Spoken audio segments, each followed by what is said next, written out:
Et ce soir, notre équipe parle marketing. La patate plat du pauvre s'est dépassée. Il faut donner envie aux consommateurs. Démonstration avec la Juliette des Sables, nouvelle starlette des assiettes. Ces producteurs misent sur le goût pour le terroir.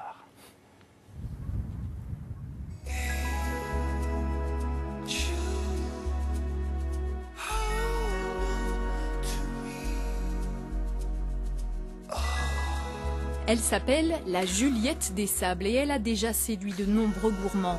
Nicolas Dantin est chef cuisinier dans un restaurant de la baie de Somme. Cette variété, au nom d'amoureuse, il l'a adoptée sans hésiter. La Juliette des Sables, c'est une pomme de terre que j'ai choisie par qualité du produit, du fait que ce soit une pomme de terre qui est toujours plus ou moins bien calibrée déjà, donc beaucoup plus facile à utiliser. Et c'est une pomme de terre à chair ferme. Elle a un goût qui est légèrement sucré et son goût ne change jamais, ne varie pas selon l'année. Et puis bon, après c'est aussi quelque chose, c'est le cœur, hein, c'est un produit de chez nous, donc on l'utilise et on fait plaisir à tout le monde. Un produit de chez nous, mais pas depuis longtemps. Françoise Bayard est l'une des pionnières du label Terroir de Picardie. Cette productrice est devenue distributrice dans la filière. Ces pommes de terre sont exposées en convention d'affaires.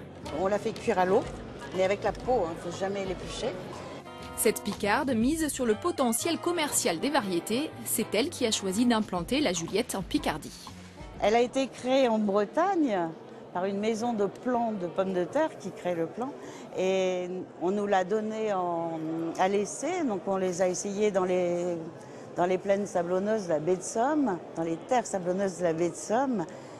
Et il s'avérait qu'elles étaient très bonnes. Donc après, on a commencé à en faire la promotion et 10 ans après, elle commence à être connue.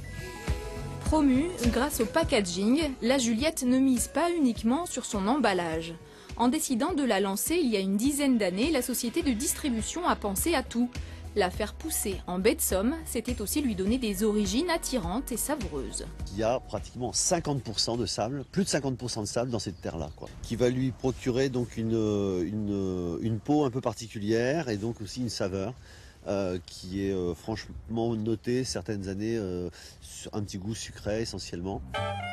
Un goût sucré, un terroir à promouvoir, ingrédients réunis pour un marketing réussi. Mais l'agricultrice, devenue femme d'affaires, possède un autre tour dans son sac, un prix de l'innovation remporté en 2006 au Salon international de l'agroalimentaire pour cet emballage de cuisson au micro-ondes. Les petits sachets micro-ondes, ils plaisent à beaucoup de gens, aussi bien des retraités que parce que ça leur correspond dans le grammage, qu'à des jeunes étudiants ou à des femmes d'affaires pressées. Ils veulent cuisiner vite, mais en même temps garder du goût. Innovation et promotion, la pomme de terre cultive désormais ses atouts sur le mode séduction.